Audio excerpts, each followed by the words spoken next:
La première question que j'aurais pour toi, c'est juste de savoir si en quelques mots tu peux te présenter et dire ce que tu fais. Donc je m'appelle Sophie, je suis française et je vis en Belgique depuis 4 ans. Ouais. Je suis arrivée ici pour le boulot, puisque je travaille dans une école Montessori ici à Bruxelles. Ce sont des écoles qui ne sont pas partout. Et il y en a une notamment ici qui m'a énormément attirée, dans laquelle j'avais pu faire un stage. Et voilà, donc je suis éducatrice Montessori depuis 4 ans. D'accord. Voilà. Alors, première question très importante. Est-ce que tu t'amuses dans ton métier? Est-ce que tu prends du plaisir à faire ce métier?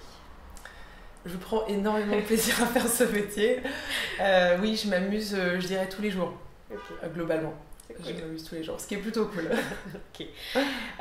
Si on revient un peu en arrière, qu'est-ce qui, alors que ce soit les rencontres, les études, les boulots que tu as pu faire avant, qu'est-ce qui t'a amené en fait à faire ce métier? Je dirais qu'il y avait un souhait chez moi d'être dans l'enseignement depuis petite. Ok. J'ai eu la chance d'être inspirée par plusieurs profs dans mon cursus scolaire, qui, soit dit en passant, était un cursus tout à fait classique. Voilà. Donc il y a eu vraiment cette inspiration, cette envie qui est née à ce moment-là. Et puis, bon, il n'y a pas eu forcément l'envie de faire des études classiques à l'IUFM ou le parcours que j'aurais pu faire en France à cette époque-là. Et j'ai commencé des études qui n'avaient rien à voir à l'époque avec l'enseignement. Et dans ces études-là, j'ai réalisé des stages, j'ai rencontré des gens. Et c'est par des rencontres, en fait, que j'ai découvert Montessori, que j'ai découvert les pédagogies alternatives, que j'ai compris qu'on pouvait enseigner de façon différente. Et je me suis sentie tellement en accord, tellement appelée par ce genre de méthode, que j'ai creusé, j'ai rencontré d'autres personnes, j'ai lu des livres sur le sujet. Et puis, bon, malgré ça, j'ai quand même continué mes études et j'ai commencé à travailler dans un univers qui était complètement loin. Dans tes études, qui était dans le prolongement de tes Absolument. études. Et en fait, très vite dans mon deuxième poste, j'ai compris que, a priori, je m'étais trompée de voie. Okay. Que je n'étais pas dans une réalisation très complète de moi-même, que j'avais pas de passion dans mon job, que ça se passait bien, mais que bon. Et voilà, donc assez vite, je me suis posé la question de savoir qu'est-ce que je veux réellement faire. Ouais. C'est à ce moment-là que ça s'est éclairci pour moi. D'accord, ok. Donc si on regarde un peu plus vraiment ton métier, ce que tu fais et tout, est-ce que tu pourrais me décrire quelles sont les différentes tâches, activités que tu vas faire dans une journée, entre guillemets, type? Et puis après, là, on fera la même question sur la semaine, voir s'il y a des changements. D'accord. J'ai 2 rôles en fait essentiels. J'ai le rôle d'éducatrice à proprement parler, c'est-à-dire que mon travail c'est d'être avec les enfants, de leur transmettre des choses, de leur faire passer la meilleure journée possible et de les aider dans leur développement. Donc ça c'est mon premier rôle principal. Et le deuxième rôle que j'ai dans ma journée, c'est le lien que je peux faire avec leur famille, avec les parents essentiellement, leur babysitter, leur oncle, leur tante, leur grand-père, peu importe les gens impliqués dans leur éducation. Et ça, c'est tous les matins quand ils arrivent et essentiellement l'après-midi quand ils reviennent. D'accord. Au début de la journée, les enfants arrivent. Moi, je les accompagne dans leur mise en route de la journée, dans leur installation, pour qu'ils enlèvent leurs affaires, qu'ils mettent leurs pantoufles, etc., qu'on se mette au travail. Okay. Donc ça, c'est une première phase.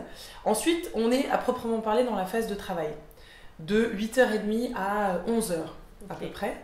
Donc là, je présente des nouvelles activités aux enfants, je les observe pour voir où ils en sont, je passe des moments avec eux, je les emmène dehors pour faire que ce soit de la botanique ou de l'art ou une balade pour observer les choses de la nature. Voilà.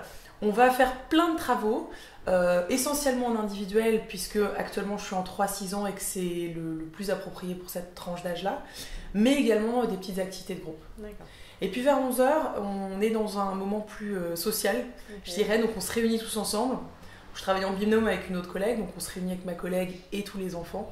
Et là, on fait des jeux, on chante, on essaye de chanter tous les jours, c'est très important. Et on partage un moment convivial. On finit aussi par un snack. Voilà, on partage un petit snack que les enfants préparent dans la matinée. Et puis, ça, c'est après, s'ensuit un moment où on est dehors. D'accord. Le déjeuner est collectif, c'est-à-dire que on est dans notre classe et on mange tous ensemble. D'accord. Un repas que les enfants ont participé à préparer. Voilà. Donc c'est vraiment un moment sympa où on papote. C'est aussi le moment d'apprendre à mieux connaître les enfants, de parler de tout et de rien, de voir comment ils mangent, qu'est-ce qu'ils aiment. Voilà. Ils me parlent de tout. C'est souvent des moments où j'apprends à vraiment creuser avec eux. Et puis l'après-midi, on revient sur une plage horaire de travail qui est un peu plus courte, de 1h à 1h30 en fonction de là où on en est. Et l'après-midi se termine assez tôt, puisqu'à 15h, 15h30, les enfants sont partis. D'accord. Je dirais que là, ce que je t'ai donné, la routine, elle va a priori pas trop changer d'un jour à l'autre. Ouais. Cela dit, ce qui va varier, c'est les projets sur lesquels on travaille. D'accord. Avec ma collègue, on a bien sûr un planning semestriel de projets qu'on a envie d'approfondir avec les enfants.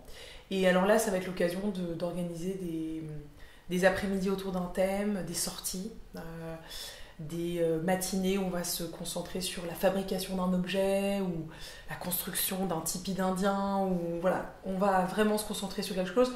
Dans ces cas-là, la routine est modifiée. D'accord. Et puis à côté de ça, il y a 2 autres choses, c'est-à-dire qu'on se réunit avec mes collègues, tous les collègues de maternelle, tous les mercredis midi, parce qu'il n'y a pas école l'après-midi. Ouais. Donc le midi et le début d'après-midi, c'est vraiment un moment, toutes les semaines où on se réunit et on parle des projets, on fait le point sur plein de choses.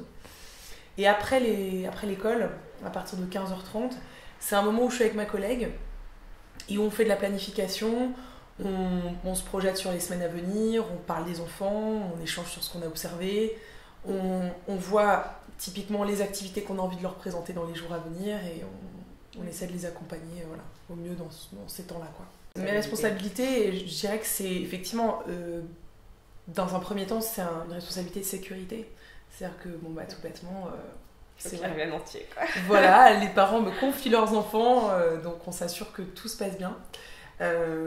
Sachant qu'avec notre pédagogie, on essaie de faire énormément de choses aux enfants et de les exposer à un maximum de choses de l'extérieur. Et voilà, toujours en dosant et bien pensé, mais c'est vrai que, je dirais que dans cette approche-là, on doit d'autant plus être attentif à la sécurité de l'enfant. Voilà, évidemment d'un point de vue pédagogique, c'est-à-dire que leur permettre d'apprendre tout ce qu'ils voilà, exactement. Et puis une responsabilité, je dirais pédagogique, c'est-à-dire que les parents doivent être à même de savoir ce que font leurs enfants dans la journée, ce qu'ils ont mangé, qu'est-ce qui va, qu'est-ce qui ne va pas. C'est à nous en fait de faire un retour aux parents qui soit assez consistant sur l'état de leur enfant à l'école. D'accord. Donc il y a quand même une responsabilité de communication, je dirais, à ce niveau-là. Tu vois. Ok. Et du coup, lié à ça, quelles sont pour toi les qualités, les compétences qu'on doit avoir en tant que personne pour faire ce métier c'est vraiment ton avis personnel par rapport à ton expérience. Alors je dirais que un bon relationnel aide. Ouais. Un contact facile avec l'autre, c'est bien parce qu'on va en avoir tous les jours et tout le temps. Donc c'est important. Et je dirais une bonne capacité d'observation. Une capacité à prendre un peu de recul, à regarder les choses dans leur vue d'ensemble. Et aussi, donc une prise de recul, un bon relationnel, une prise de recul. Et je dirais une capacité de restitution qui soit transmission aussi. C'est ça. Les compétences, c'est une ouverture sur le monde, une curiosité d'esprit. Ça, c'est hyper important parce que les enfants sont très curieux naturellement. Et si nous, on n'est pas curieux, on va leur transmettre une image du monde et de la réalité qui n'est pas... On va un peu les endormir, quoi. Et ça, c'est hyper dommage. Parce qu'au contraire, il faut pouvoir leur apporter des chemins pour qu'ils trouvent leurs réponses. Mais il faut continuer à regarder cette curiosité. Exactement.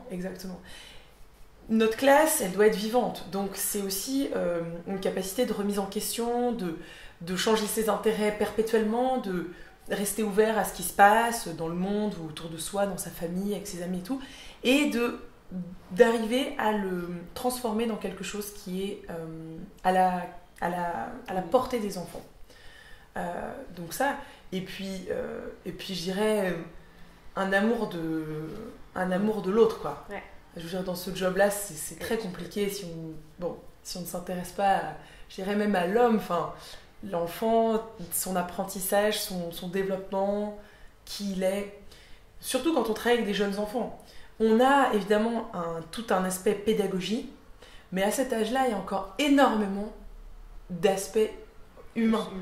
Oui, les enfants, parfois, ils sont juste pas prêts à recevoir l'information, parce qu'à ce moment précis, ils sont en train de vivre quelque chose de difficile à l'intérieur, qui va passer quelques minutes plus tard. Mais si on n'est pas capable de s'arrêter et de se dire, bon, les maths, je vais t'expliquer ça dans 5 minutes, je vois que là, tu as besoin d'un gros câlin, on va papoter, on va rigoler, on va chanter une chanson, et puis après, ça va aller mieux. Mais les enfants ont besoin de ça. Donc, il faut cette capacité de se dire, bon, on est dans le présent, de quoi il a besoin, et puis on reste simple, on l'apporte, quoi. C'est cool. Ouais, tout à fait. Du coup, là, on a abordé un peu la question suivante que j'avais, qui était sur les avantages, les inconvénients et aussi les challenges que tu vois à ce métier-là. Donc, bon, les challenges, il y a beaucoup d'adaptabilité, ce côté humain qui peut être aussi peut-être un peu... hyper intéressant, mais aussi challengeant en même temps. Est-ce qu'il y a des choses que tu voudrais ajouter par rapport à... Un des avantages énormes de mon job, c'est que les journées sont toujours différentes. Ouais. Et en fait, j'ai beau avoir mon planning, ce que j'ai en tête, ce que moi je veux apporter, c'est les enfants qui vont m'apporter en fait. Tout ce qui va se passer, ça découle de ce que les enfants amènent, ce qu'ils apportent et comment j'y réponds. Donc en fait, parfois je pars dans mon idée le matin, et puis il y a 2 enfants qui arrivent et puis qui vont m'apporter une toute autre idée, où ils ont eux-mêmes découvert une nouvelle passion, il y a un truc qu'ils ont vraiment envie de partager avec les autres, ou sur lequel ils veulent travailler, explorer, chercher dans les livres et tout ça. Bon, c'est parti, on y va. L'important, c'est pas que moi, je creuse mes intérêts. C'est évidemment que je les nourrisse par ailleurs, mais c'est que eux puissent avancer, etc. Et que, bon. Donc ça, c'est génial. Je trouve qu'il y a une variété dans les journées qui est fabuleuse. Et puis, alors lié à ça, je vois un challenge un peu parallèle, qui peut être un challenge, c'est du point de vue de l'énergie. C'est un travail qui demande beaucoup d'énergie, qui est merveilleux parce qu'on reçoit énormément, qui est vraiment, je dirais, on ne peut plus humain. Ouais. Mais donc, la corde humaine, la corde empathique, la corde d'émotion, etc., c'est une corde, on ne peut pas tirer dessus indéfiniment. Donc, il faut savoir prendre du recul et puis se préserver. Ouais.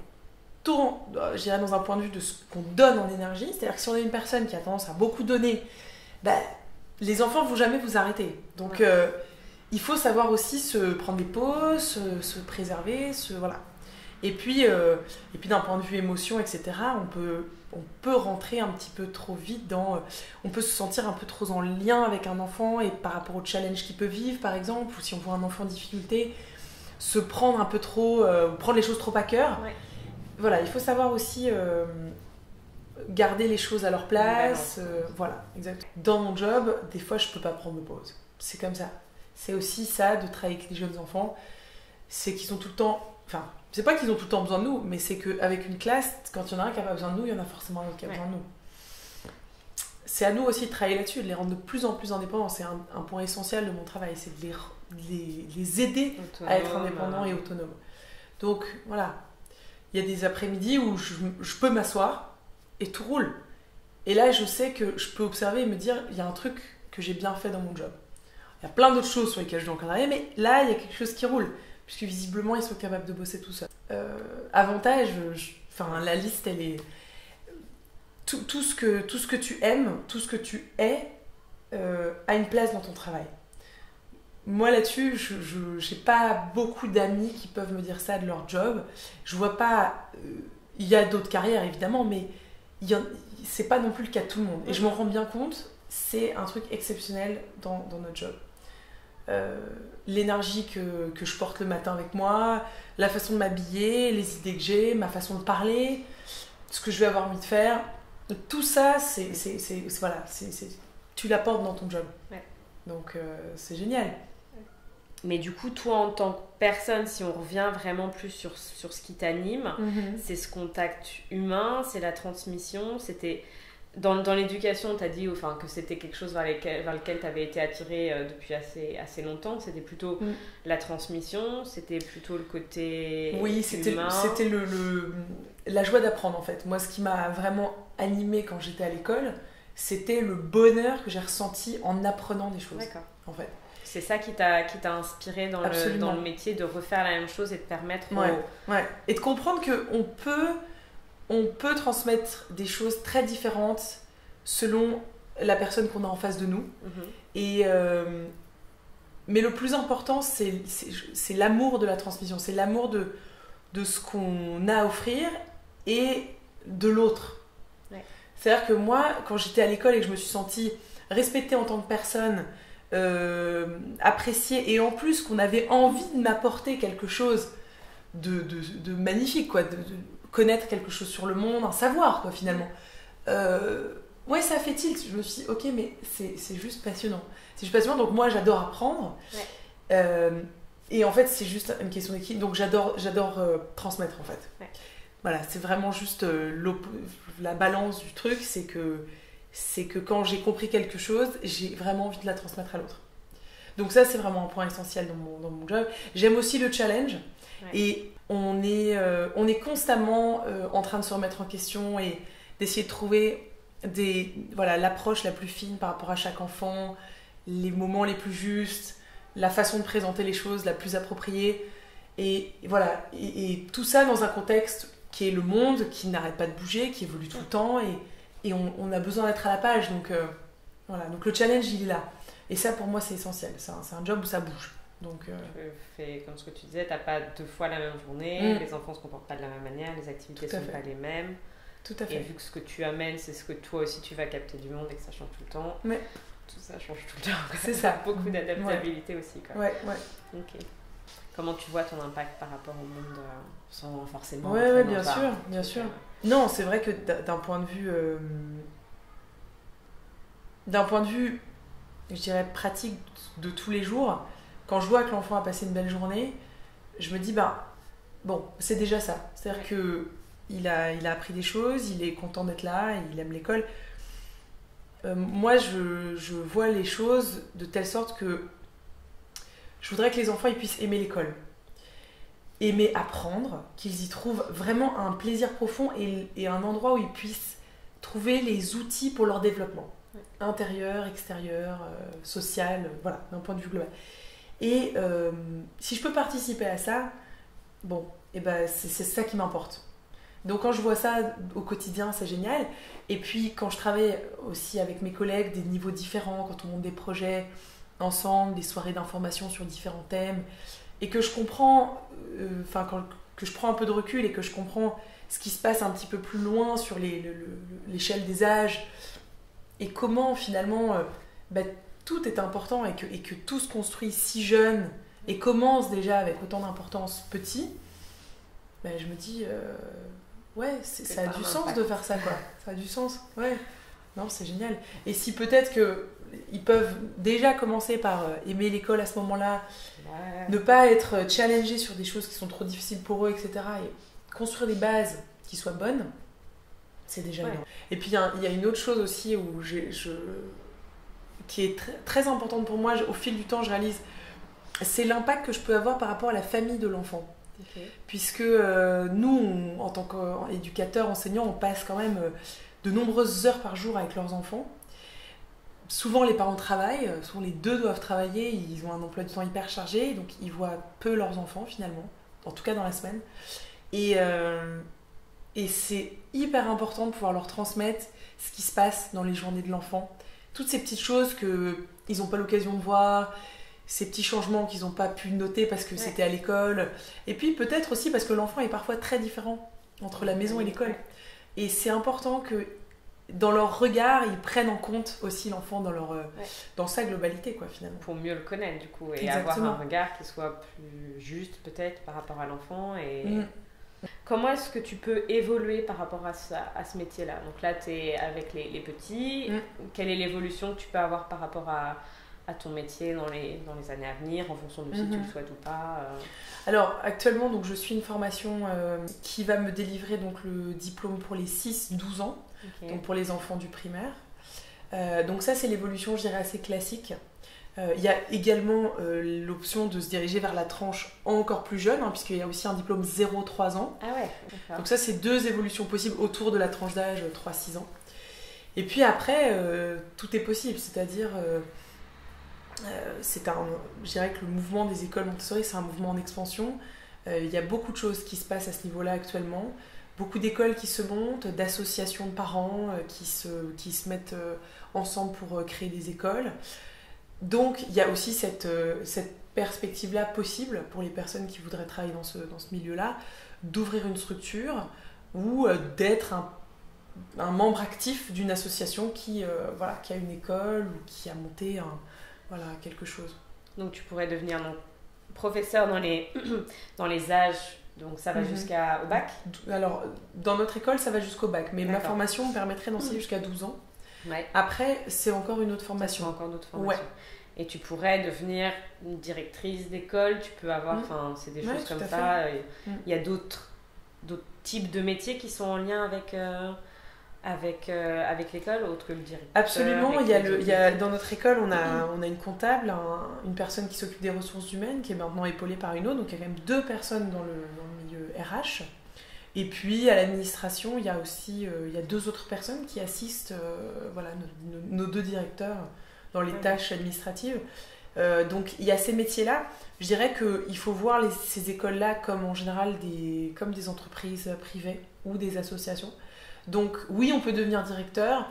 Il n'y a pas de formation pour être directeur d'école à proprement Montessori. Après, si on passe directeur, c'est effectivement d'être plus en lien avec les parents, d'être un acteur aussi de tout ce qui se passe, de l'expansion, de l'évolution. Voilà. Et puis, ça ne veut pas dire laisser tomber complètement l'enseignement. D'accord. Il y a des directeurs ou des directrices aujourd'hui qui arrivent à être 50% dans leur classe. Je pense que c'est un beau challenge, ça, mais bon, pourquoi pas. Et 50% d'administratif, de relations avec les parents, tout ça. Okay. Je pense que ces écoles-là vont évoluer, il va y en avoir de plus en plus dans les 10, 15, peut-être 20 années à venir. Et je l'espère grandement de plus en plus accessible. Ouais. Que ça va se démocratiser réellement. Donc je pense que ça va vraiment continuer. Je dirais que notre réponse d'éducateur, notre approche, elle va être amenée à évoluer, à continuer à évoluer. Les questions du numérique dans les écoles, je veux dire, aujourd'hui c'est déjà une grosse question, mais elle va pas... je veux dire, là, elle reste ouverte. Voilà, elle reste très ouverte et je pense que ça va continuer un maximum. Dans cette voie-là, se poser la question d'à partir de quel âge on amène les ordinateurs, les iPads, etc. Quelle est la place du numérique dans la classe? Voilà, c'est des choses où... Donc il va falloir s'adapter avec le monde qui change. Le métier en tant que tel, l'enseignement risque de rester plus ou moins identique avec des outils éventuellement qui vont changer. Tout à fait. Ouais. Okay. C'est pas un métier qui va s'arrêter de toute manière dans les années qui viennent. J'espère que non. Si sur 10, tu devais noter l'équilibre que tu as entre ta vie professionnelle et ta vie privée, qu'est-ce que tu donnerais comme... j'ai 10 sur 10. Ouais. Toi, vraiment, c'est... Oui, parce que je trouve qu'on est dans un job où on peut. Ah, il faut par contre se décider. Hein. Ouais. C'est-à-dire que j'ai des collègues qui bossent tout le temps. D'accord. Mais non, c'est vraiment par rapport à comment toi tu le vis. Hein, moi c'est 10 sur 10. D'accord. Ah, tout à fait.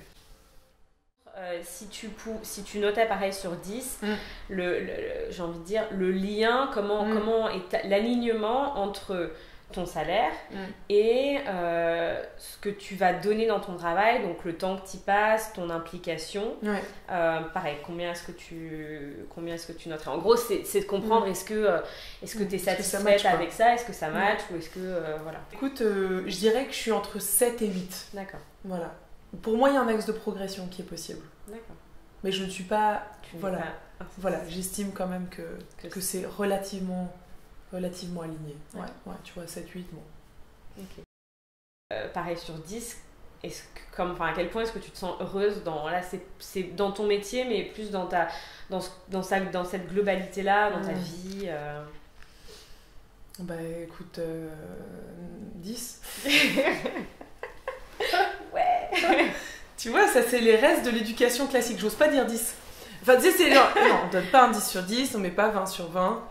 Bah si, en fait, quand c'est génial, il faut le dire. Ouais, c'est cool. Ouais, non, tout à fait, ouais, je pense, ouais. Ok. Et donc, pour conclure, alors, qu'est-ce que tu pourrais dire pour inspirer, en fait, donc, n'importe qui regarderait cette vidéo, et en particulier les personnes qui du coup potentiellement seraient intéressées par faire ce métier, s'orienter vers ce métier-là, ou les gens qui seraient en reconversion, pour à choisir ce métier-là, et éventuellement, alors je sais pas, un conseil, un truc auquel il faudrait impérativement qu'ils pensent. Qu'est-ce que tu pourrais leur dire? Ben, déjà, j'inviterais ces personnes-là à vraiment se tourner vers le réseau de personnes, parce que ben, il y a tout un... Voilà, on est un réseau de plus en plus grand de personnes qui travaillent dans ce monde-là. Pour moi, ça a été vraiment déterminant, les personnes que j'ai rencontrées. Donc j'inviterais vraiment les gens à se tourner vers notre association Montessori, les écoles de là où ils vivent, aller rencontrer, aller voir, se déplacer, parce que c'est quelque chose Moi, je vois beaucoup de parents qui viennent pour la première fois dans l'école, et je vois dans leurs yeux, ils comprennent parce qu'ils voient. Qu'est-ce que ça veut dire faire les choses différemment? Qu'est-ce que ça veut dire suivre l'enfant? Qu'est-ce que ça veut dire penser globalement, etc. Il faut vraiment, pour le comprendre, je crois qu'il faut le sentir, il faut aller le voir sur le terrain, et puis se former. Enfin, moi, c'est vraiment un conseil que je pourrais donner. Il y a de plus en plus de week-ends, de modules de formation plus loin. Bon, je crois que c'est... Ouais, ça apporte énormément. Bah, je dirais que s'ils sentent à l'intérieur d'eux que c'est quelque chose qui leur parle, il faut pas hésiter, il faut le suivre, parce que ça veut dire qu'il y a quelque chose à trouver. Il y a quelque chose à approfondir, il y a vraiment quelque chose. Et moi, j'ai la croyance profonde que quand on suit ça, on suit une intuition qui est juste, qui est bonne, parce que c'est la nôtre, et il n'y a personne d'autre qui la connaît. Et alors, il y a les portes qui s'ouvrent derrière. Si on s'écoute, il y a quelque chose, en tout cas, à découvrir, à rencontrer. Et c'est juste... Enfin, moi, j'ai l'impression de vivre un job qui est passionnant, qui est nouveau tous les jours, qui est extrêmement enrichissant, intéressant intellectuellement. T'es génial, quoi. T'es génial. C'est cool.